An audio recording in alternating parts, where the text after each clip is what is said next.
we're going to be talking about today. We're going to be talking about the conflagration or the conflict. At the same time, we're going to conclude with what conflict management offers us in terms of kind of a deeper analysis of this conflict. First of all, what I'm going to try to give you is an analysis that you won't get in the media. Okay? Because the media, whether we're looking at the media in Armenia or Azerbaijan, or the media internationally, okay? Usually most media focuses on conflict. Okay? It focuses on two parties with one goal of one party winning. It's usually, depending on when you are, it's us versus them. It sees them as a problem, dehumanizes them. It focuses on combat and focuses on our suffering. Resolution media or conflict resolution media, and I break up the word because resolution is basically about finding solutions. This type of media is rare. It's not necessarily embedded in whether it's media in Armenia or Azerbaijan, or media in Turkey or Russia, or media internationally that explores causation, gives equal voice to all parties, sees war as a problem, and fails to humanize all parties. Okay. Most media, particularly international media, focuses on the combat, but not on peace efforts, and rarely focuses on all suffering, including women and the vulnerable. So having said that this is a problem in the media, what I'm trying to do in this lecture is kind of give a big picture. Oh, we have another Apti, our Chechen, is also joining us. So now we have a good Caucasian participant. So first, let me just go, and when I say the big picture, literally start here. And this is kind of your old-fashioned geopolitics. And if you look at where the conflict is occurring, it's almost a geopolitical fulcrum. You see how important the Caucasus are. It is the geopolitical fulcrum. If I take away all the borders and just simply look at geography, here we see the Caucasus divided in half by the Transcaucasian Mountains. And we see what is the Caucasus. It's the gateway from Europe to the Middle East, or the Middle East to Europe, okay? But then if we just zoom in and look at geoeconomics, if you look at the maps, go from the Caucasus to Iraq, to the Persian Gulf, and we just see a zone prone to conflict. Add in the geoeconomics, from the Caucasus to the Straits of Hormuz, we see a couple of choke points, literally from the Trans-Caucasus Mountains through the Persian Gulf. If you don't use avoid terms such as the Middle East or the Caucasus, and what do we see? We see kind of a narrow geostrategic corridor going from north to south, where much of the world's hydrocarbons flow through. Whether it's a peninsula off the coast of Baku to the Straits of Hormuz. This just also happens to be where most of the world's hydrocarbons are located. And this is just another map where the geography is just a bit clearer, just to see where the conflict we're dealing with, where it fits into kind of the geopolitics. Right? And there's that kind of narrow corridor I talked about, just giving you a different view about it. Before we go to this history, let me go back and let's just pick the year 1066 to see what this region looked like. Because history is, bless you, Francesca. You just happen to be on my screen. Thank you. What can a map like this tell us? All right. First of all, these references of Armenia and Azerbaijan as nation states, we have to realize they are recent constructs. Okay. Really, what does this region become? And I'm just picking 1066 just to show the complexity. Is we're talking about a variety of kingdoms and principalities whose borders have shifted over time. The Caucasus historically have been on the periphery of empires fighting. They've usually been caught between two empires, and those empires, regardless of what we call them, those empires have been locked between two land masses. One is the Persian plateau, the other is Anatolia. Whether we're talking about the Roman Empire and the ancient Persian empires fighting it out, the Caucasus have been kind of a battlefield between the power that enters those land masses. And then what happened around the 1700s? Russia entered this great geopolitical contest that's been historical in nature. You don't see Azerbaijan, you don't see Armenia in 1066, even though Armenians are there, as well as Azerbaijanis. If we zoom out, first of all, I mean, what you see historically is just a collection of wide and diverse peoples living in this area. And that is explained by geography. Usually small groups of people went to the mountains of the Caucasus to escape these great battles that I've been talking about. Probably up until this day, there are groups of peoples you never heard of. If we look at kind of the Caucasus Mountains, not only kind of unique peoples, but with very different cultures, very different languages. The Georgians speak an entirely different language related to Armenian, which is Indo-European. Azerbaijanis speak a Turkic language. But then there's a lot more that don't fit even any of those categories. Chechens, for example, probably groups of people you haven't heard of, Laks, Avars. The Alans, you probably can't even imagine. Look where they began. And just to talk about kind of the history of movements of peoples, the Alans went all the way from the Caucasus as a nomadic people, and you won't believe where a branch of them ended up, all the way in Galicia. Okay, so that just tells you about the wide movements of peoples during this period. And then if we go from 1066, let's go then to the year 1990 to 1991, with the collapse of the Soviet Union. This is what we're going to analyze, is how Armenia and Azerbaijan became embedded in what I call a post-Soviet system, a system that emerged as a result of the collapse of the Soviet Union, but nevertheless has some kind of systemic characteristics. What this map refers to as gray zones have also euphemistically been called frozen conflicts. Okay. And this is one of the first kind of, what I'm going to try to do is tease out what are the characteristics of this post-Soviet system. One are frozen conflicts that emerged as a result of the realignment of the borders with the collapse of the Soviet Union. Whether you go from Moldova and Transnistria to number 7, this contested territory, okay?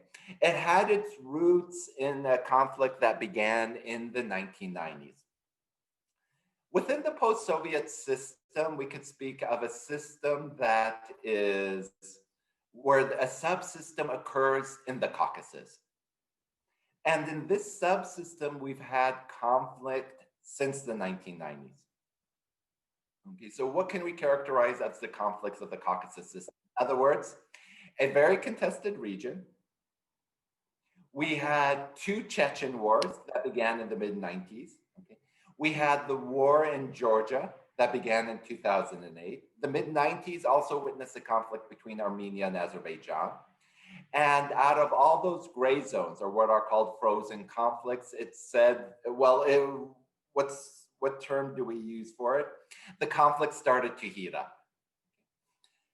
If we look at kind of just geopolitics as the Caucasus as a corridor that forms a north-south axis, as well as a east-west axis. What do we see here? Again, we're seeing Ibrahim, sorry to interrupt, but I think we're not seeing the correct slides. Like now I can see a map of Europe. Oh, sorry. Okay. I did it. Now you can see it, right? Perfect. Thank you. Okay, so those are the, so that was the map referring to the frozen conflict, otherwise known as the gray zone. So when I was talking about the Caucasus system, the 1990s, we saw conflicts in Chechnya. That's a little bit above number 6. In the 1990s, we saw conflict between Armenia and Azerbaijan over number 7. In 2008, we saw war between Russia and Georgia, really dealing with 5 and 6. All the other numbers I leave aside because that's outside of the Caucasus system that I'm focusing on today. And then here we see the geopolitics, again, looking at the north-south axis and the east-west axis. And particularly what are we seeing here are pipelines of oil and gas. In other words, the conflict is not just between Georgia and Azerbaijan. Okay? It's a conflict that affects the global hydrocarbon market. Whether it's oil going from Baku to Turkey and to the rest of the Mediterranean and Europe. Okay. So that even if we look at the geography of pipelines, you see logically it would make sense that the Baku-Erzurum pipelines would go through Armenia. That would have been the most cost-effective means of transporting these hydrocarbons. You see how conflict dictates that, number 1, they bypass Armenia. But even with the bypassing of Armenia, that didn't necessarily mean a safe route. Remember in 2008, Russia was almost able to reach Tbilisi. Okay, so here we see kind of a geoeconomic corridor that is in a zone of conflict. In reality, the oil from Baku, the quickest way it would get to the market is if it went through Iran and ended up on a boat in the Persian Gulf. But their American-Iranian geopolitics also affected, prevented that. That would have been the most feasible pipeline. Even that construction was prevented. So you see here how kind of politics dictates the geopolitical resources, the geoeconomic resources, sorry, that are involved in this conflict. Okay, if we look here, it's called a frozen conflict, and it was slowly starting to thaw, or in other words, become a hot war as early as 2016, okay? All right. If we now just kind of look at military equipment on both sides, you see that they're almost evenly matched, okay? With the exception of Azerbaijan purchasing a relatively a new amount of fighter jets quite recently, but with the exception of the fighter jets, the ground forces were more or less evenly divided. Military personnel were evenly divided. This is a mountainous terrain, which makes the conflict that much more difficult. So then we have to ask, what tilted the balance in terms of the military of Azerbaijan's favor? And what is missing here is a new type of weapon that rarely gets analyzed in these kind of conventional military comparisons. What tilted the balance in this case was the delivery of drones to Azerbaijan, coming from both Israel and Turkey. Right. Now, what does conflict resolution seek to do? Well, conflict resolution is an attempt to solve a conflict. That hasn't occurred here. We're not at the stage of conflict resolution in this conflict. What we can do now at this stage is, number 1, the first step in conflict resolution is conflict analysis, and then analyze where we are. We are at a stage that is called conflict management. So what's the difference? Okay, first of all, conflict analysis just basically asks, first of all, through charting this out, we are looking, conflict analysis says first analyze the parties involved. And what does this map demonstrate? That the parties are not just Armenia, Azerbaijan, and this contested territory. known as Nagorno, or Mountain Karabakh, known as Artsakh in Armenian, okay? So first you analyze the parties. And once you've analyzed the parties, we look at the primary parties. What do you see in the gray boxes? Those are what are called the issues, okay? And then I'm going to go into analysis of what are issues in conflict analysis. So the issues are, for one, so this is your kind of old school conflict analysis. Nagorno-Karabakh independence. For Armenia, it's self-determination of Armenians in the region. For Azerbaijan, it is integrity of the territory, okay? Now, keep in mind these three mentally when I'm going to go later into the presentation, because even though these are the issues, we have to break down what are the essence of the issues. Okay? Then let's start off with the easy party, the Minsk group, okay, which includes the OSCE, in which Russia, the US, and France are members. Okay, so just to give you a background, what is the OSCE? It's a body that emerged in 1975 out of the Helsinki Accords.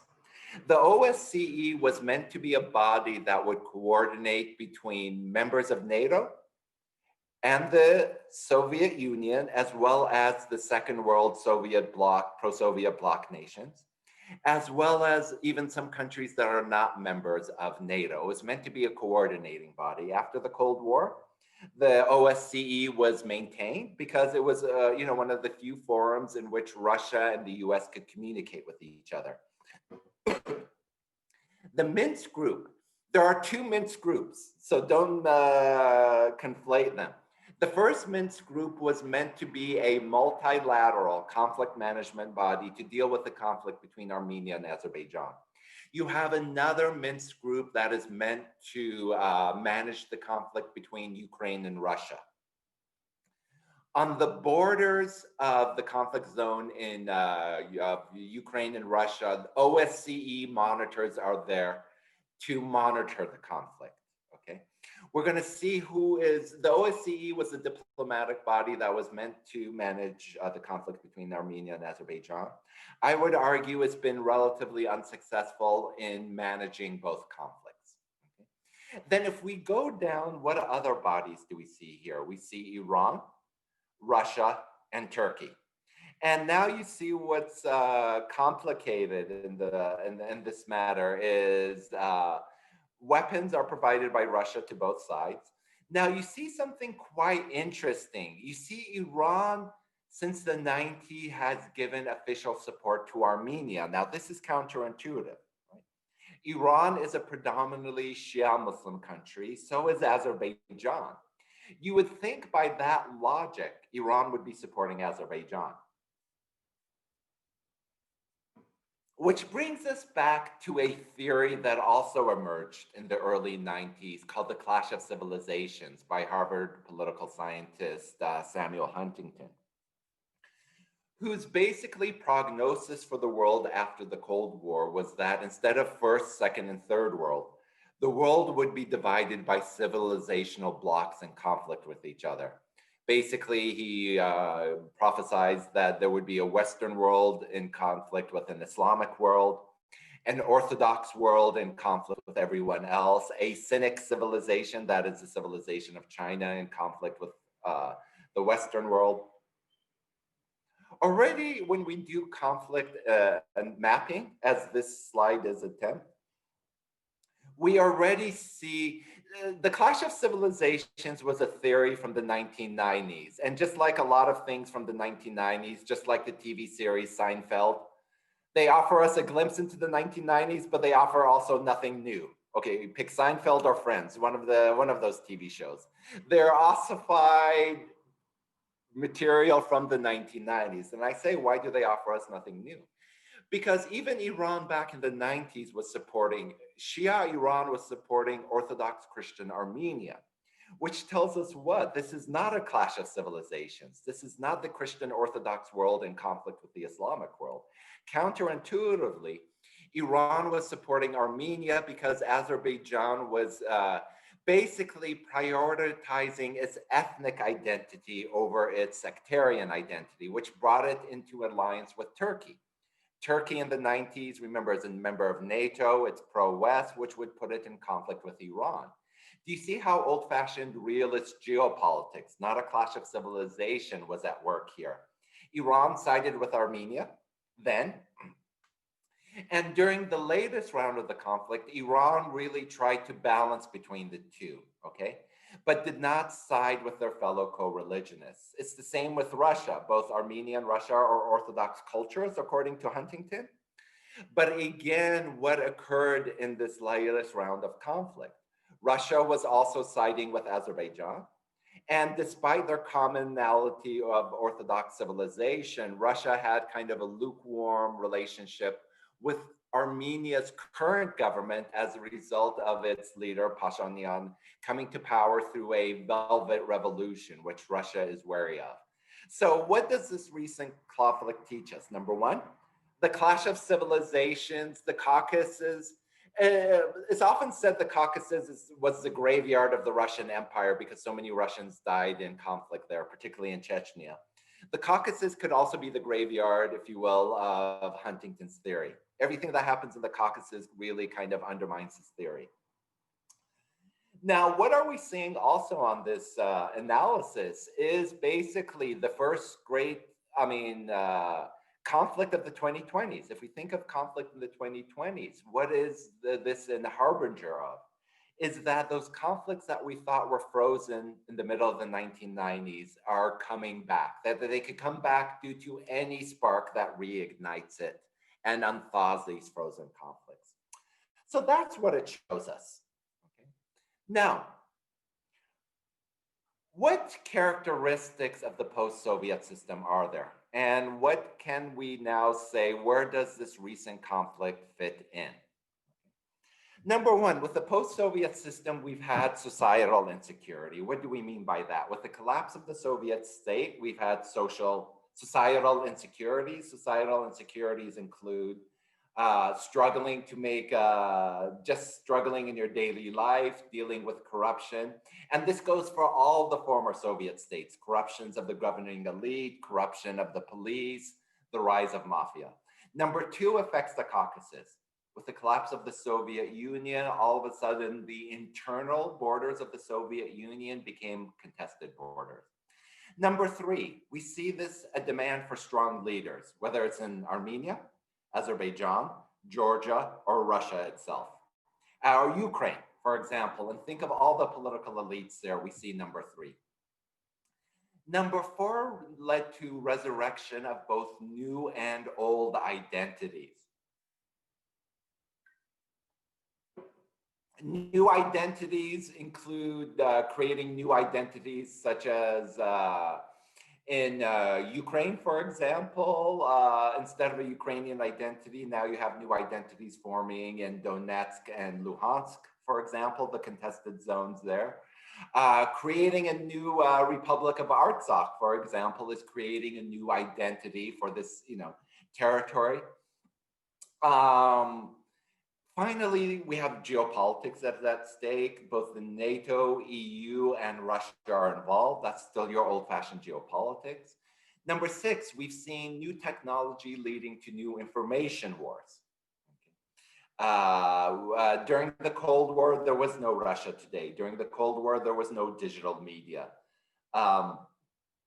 New technology is really important for nationalism. On both sides, nationalists in Armenia and Azerbaijan have taken to the internet to mobilize the base, whether it's in Armenia, mobilizing the Armenian diaspora, whether it's in Azerbaijan, mobilizing Turkish sentiment. Religious radicalism, not so much in the South Caucasus, but in the North Caucasus, this has definitely been a phenomena. And it's not just Muslim radicalism. We've seen new forms of Orthodox nationalism or Orthodox radicalism that we didn't see during the Cold War. And then number eight relates to number one, problems of corruption. We're dealing with mafias, oligarchs, corruption and bureaucracies. Fortunately, proliferation of weapons, we haven't seen worries of nuclear weapons being affected in the Caucasus, but weapon sales, like I said, I mentioned the drones coming from Israel and Turkey. That definitely constitutes number 9. And then I mentioned number 10 is a huge issue in the South Caucasus, the contestation of energy, both oil and gas. So that's the characteristics of the post-Soviet system. That you have to understand with this most recent conflict. Out of some of those characteristics of the post-Soviet system, we see a good number, more than 5 are involved here. Okay, so now I said, what are the issues? You saw them briefly on that conflict mapping slide, but they're a bit more complex than that. The issues behind a conflict, I divide into interests. Interests tend to be tangible, material objectives of a conflict, and needs tend to be intangible. Analyze both, and you can see the difficulties of resolving this conflict anytime soon. You see, interests can be negotiated over. Right now, what's happening in the Lachin corridor and the territory surrounding Nagorno-Karabakh is the negotiation over interest, land. Money, financial aspects of the conflict, these are things that can be negotiated over in a conflict. Jobs are interests that can be negotiated. The intangible, number 1 through 5. These are things no side in a conflict will negotiate over. And this is what makes it complicated when identity is embedded in the same piece of land. In other words, Karabakh is essential to the identity of both parties, for Armenia and Azerbaijan. The fact that the town of Shusha or Shushi has a strong role in the Azeri historical imagination, okay? Both sides are going to want security, and this land is seen as essential to the security of both sides. Both sides want a recognition of this land belonging to one or the other. Both sides at the end of the day want their positions to be respected. Now, this is amongst the international community. And for both sides, this piece of land is about the self-esteem of both sides, okay? Now, this is both the challenge and the opportunity. The challenge is this: the piece of land that is being fought for is integral for 1 through 5 on both sides. That's the problem. At the same time, it's the opportunity. Conflict resolution, and resolution refers to the acknowledging the deep-seated roots of the conflict.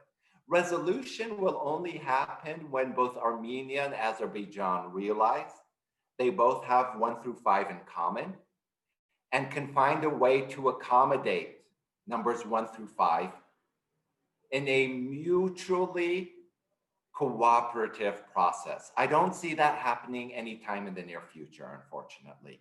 Okay?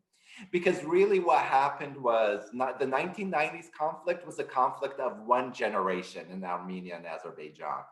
Entirely new generation has been introduced to the conflict, making achieving 1 through 5 even more elusive for this generation.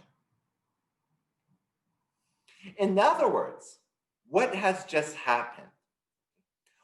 What has just occurred is negative peace. There now exists negative peace between Armenia and Azerbaijan.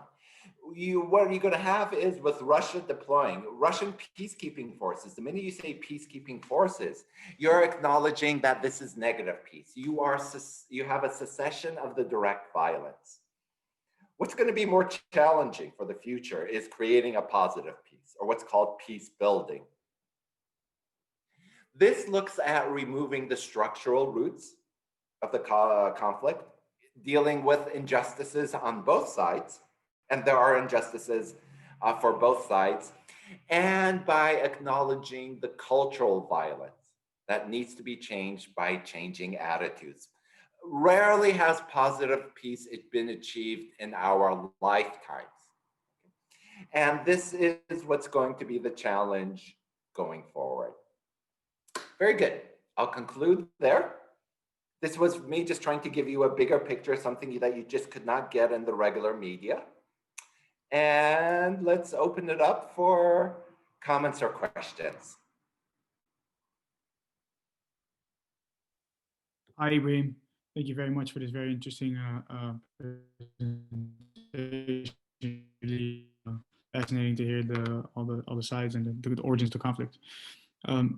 What are things that can be done to improve the situation? Because it seems like a really something that is just, like you say, also not getting better anytime soon. And this is the history there in that whole region is very difficult. I think also with Georgia and Russia and those relations. So what are efforts that can be taken by the international community to improve this situation there? Okay, so number one, this is a global problem. This is the first. A global problem is this, we're seeing that 2020's conflict has been revolutionized by the drone. Before this conflict, the drone was decisive in the battles in Libya. Drones have been decisive during the Syrian civil war. There has to be, the international community needs to realize there has to be some kind of multilateral control mechanism for the proliferation of drones, just as there are for ballistic missiles and other kind of technology. The proliferation of weapons is never a good thing for solving a conflict in the short term. Number two, more sides are going to have to be proactive in this conflict, okay? Right now, we've seen that there's just been kind of an apathy. For this conflict, this is a European conflict, even though neither are European Union states, the EU can be more involved. Russia has had a constructive role. It really did not choose between both sides. By that in conflict management, by definition, that is what a third party is supposed to do. And often in conflict resolution, you need often a lot of times a third party that can push the sides into some kind of at least cessation of the hostilities. The US could have taken a more active role. The US was entirely absent due to its electoral issues, and the Trump administration has been one that's been really not taken a kind of robust diplomatic role in resolving conflicts around the world.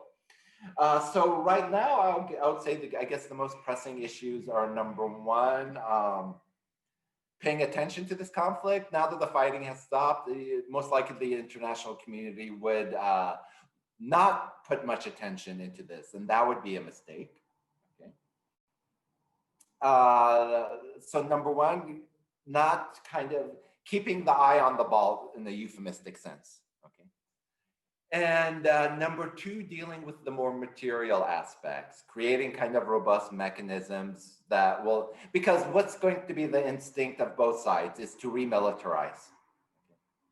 And this would be dangerous. This would lead to what's called a spiral of conflict and conflict management. The more you remilitarize, the more incentive you have to finally use these weapons.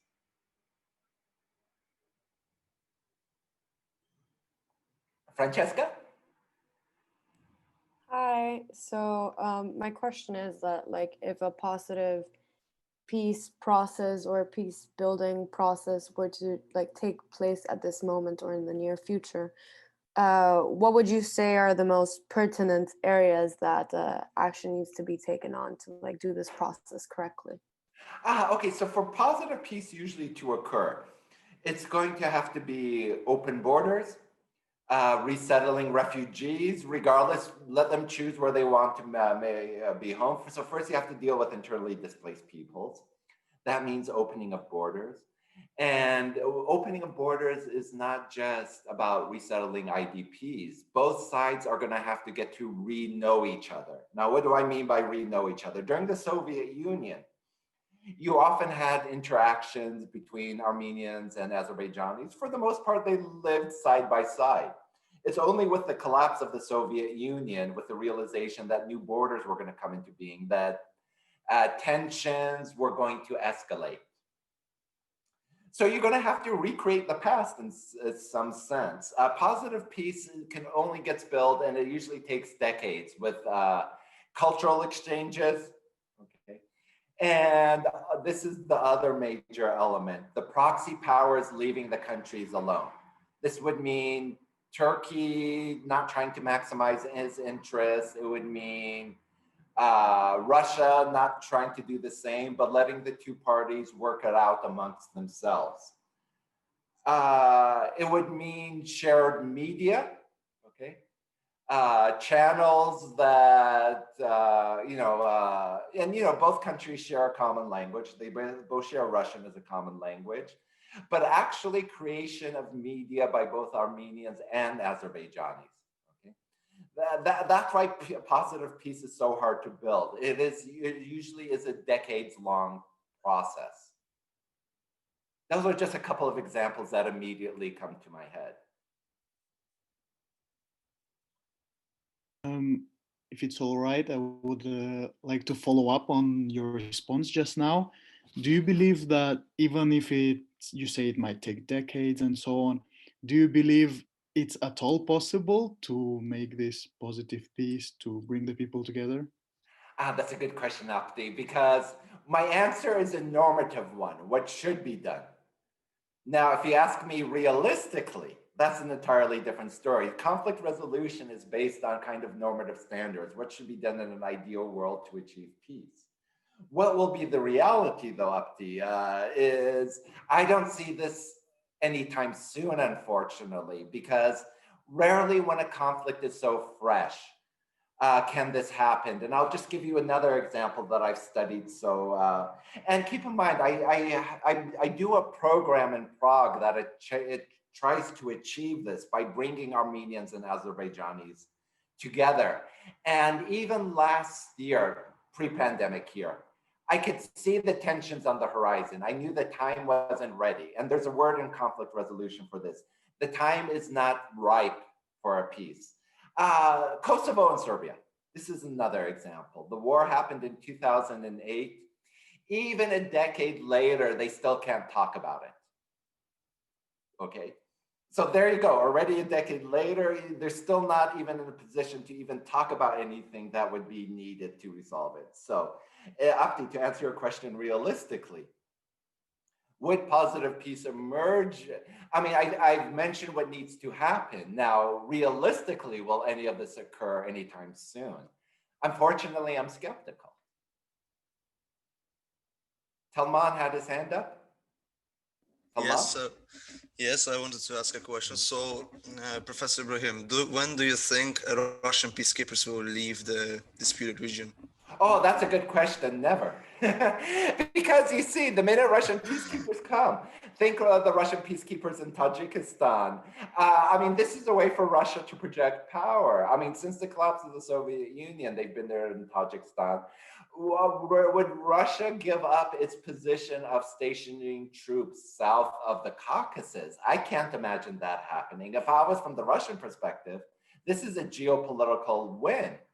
I mean, you have now Russian peacekeeping forces relatively close to Turkey, relatively close to the Middle East. I mean, it's the same with when Russia deployed to Syria. It wasn't out of love for the government of Syria. What an opportunity for Russia to project its forces on the Eastern Mediterranean. Once you project forces, rarely do you want to withdraw them. So I would say unlikely they're going to leave anytime soon from Syria. Unlikely they would leave anytime. They would stay as long as they could possibly stay. They have no incentive to leave. So I think Alisher was next. Yeah, if I may ask. So you said Alisher, that. if you don't mind me asking, where are you from? I'm from Uzbekistan. Okay, thank you. So you mentioned that we need some kind of mechanism to kind of normalize the relationships now and in future to avoid this kind of conflicts, right? But then we have all those different mechanisms. We have different global organizations. How do we enforce them so that we avoid situations like that, where you have, 4 UN resolutions and they still, they don't follow the international law. Here you have same situation in Middle East with the Israel, and you Good have question. in other instances. Okay, so the mechanism in place should have been the OSCE. And in theory, that is the multilateral mechanism in place. We see it doesn't have much capability. So then the question is the OSCE too big to be effective? And then in this case, does there need to be something else? Maybe focuses, remember when I was trying to define a Caucasus system then, maybe what's needed is some kind of regional system specifically within the Caucasus. There is no kind of diplomatic body where the various members of the Caucasus, so we're talking from Georgia to Azerbaijan, beyond the Transcaucasian mountains, because we see regardless of the mountains, what happens in the south affects the north and vice versa. In my opinion, you need to go a bit smaller, invent something that is kind of more of a regional mechanism to work out conflicts. You mentioned this hasn't happened amongst Arabs and Israeli. Absolutely, because there is no regional body for those parties to work out their issues. Again, will this happen anytime soon? I'm not sure, but from a normative perspective, this is what I think is needed. Some kind of Caucasian security body specifically devoted to this issue. May I follow up on that? Sure. So, as you showed us at the beginning of this session, you showed us that the region is very divided, and each side has its own goals, right? But then, how will the regional alliance or regional body be different from a global, where in global you have all those different nations with their own national, agenda and national interest, and the same thing you have in regional, but on a smaller scale. How is that? On a smaller scale, but at least on a smaller scale, it allows for more effective communication amongst both sides. And on a smaller scale, all those long-term positive peace building measures. The OSCE is not in a position to foster any of these kind of regional initiatives. A smaller regional body would know the region better and know what would be done. Now, keep in mind, this is all hypothetical. But this is, the only thing I could think of in the near term that might be more effective.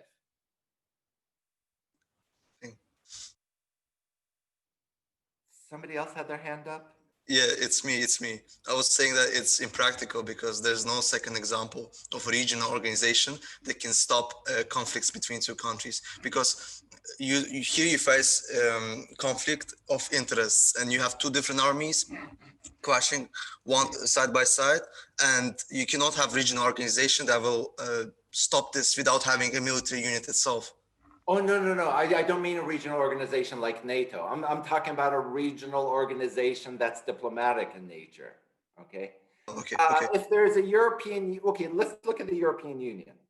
And regardless of all of its problems, let's just look at its ethos. It's a non-military body that was meant to foster economic exchange and cultural exchange with the hope of avoiding a conflict between France and Germany. That was its immediate goal. There was no military assets there. So, when I'm talking about a regional organization, I'm talking about a regional organization that will foster economic ties in the Caucasus, foster cultural exchange, foster dialogue. That's what Smith's saying. Well, Ibrahim, like maybe you don't know this, but to give an example to what you're saying, during the time of independence in Chechnya, there was this idea that was called Kavkazский dom, which translates to Caucasian home, Caucasian house, and it was an idea of a diplomatic scene created in the Caucasian region for the countries to develop together diplomatic ties and so on. So that's an example of what you're saying, basically. And so yes, of course. And this is not ahistorical. This is the thing to understand. Even in the early 1800s, you had in Chechnya kind of intellectuals that were calling for a greater Caucasus identity, means of kind of creating the Caucasus as acknowledging it as a historical unit and the ways to foster cooperation. And this is the reason why I'm suggesting it, is because there is some kind of sentiment that this region is important and this region should kind of work together to develop their mutual interests. Sadly, this did not work out, as we know, because No, but for a variety of reasons. Russia and their interests, and this kind of actually ties into what I was going to ask you. Russia and their interests. You mentioned already that they have now forces in the Nagorno-Karabakh region, and you don't think they're going to probably withdraw them from there. Well, I mean, from just a geopolitical, rarely do you withdraw forces if it serves as a mean of expanding your power. Rarely do states give up assets that diminishes their power once they've invested in it.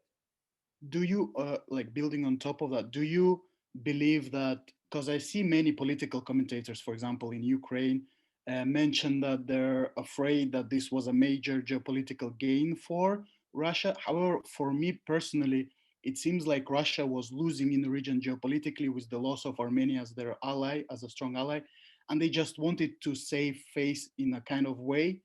And they came up with this idea, we're going to send in like peacekeeping forces, and this is going to be a geopolitical win. I personally do not believe it was a geopolitical win for Russia. Do you believe overall that in the conclusion of this thing, Russia won? It's not about, it's too early to tell, okay? Well, I mean, let's put it this way. First of all, to answer your question, look at the peacekeeping mission in Tajikistan. Okay, are the Russian forces still there? And the answer is yes. Well, let's think about this. Is it a geopolitical win? Yes, because at the end of the day, I'll say it's a geopolitical win for Russia, not necessarily about the deployment of their troops, but its ability to stop the fighting. That is a demonstration. Here, the US is absent, the EU just had no interest. Just for that reason, it's a geopolitical win. Let's forget the military assets, the material assets. Just look from the diplomatic assets. The fact that Russia could dictate the outcome would be a win, in my opinion. It's a demonstration of its diplomatic strength. Okay, so you kind of agree with those political commentators. Sorry, Abdi, can you say it again? For me, it seems like you agree with the political commentators that I was mentioning, because I personally don't, because for me, Russia, like while this was happening, the conflict between Armenia and Azerbaijan, I was noticing how Russia was losing a strong ally in the region. And I don't think Armenia will ever think of Russia as an ally since this day. And for me, but then again, they have the Mutual Defense Pact. I mean, it's not, does Armenia have the luxury of abandoning Russia? That's the point. True. And that's by definition of power. Sure, so maybe Armenia was disappointed by Russia's lack of taking Armenia's side, but at the end of the day, does Armenia have a choice? Think of its neighbor. Think of Turkey. In other words, Iran is not strong enough to really buttress Armenia. So by definition, it still has no choice but to depend on Russia. So can I ask another question? This is Peter again from Amsterdam. Yes.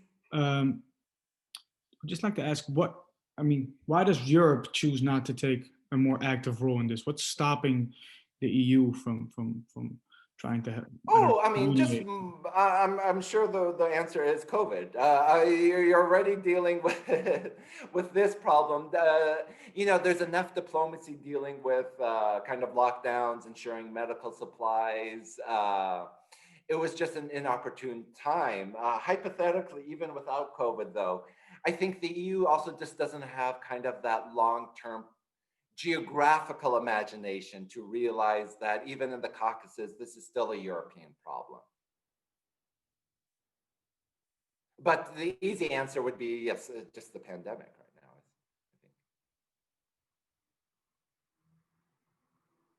I think. Okay, I think that's it for questions.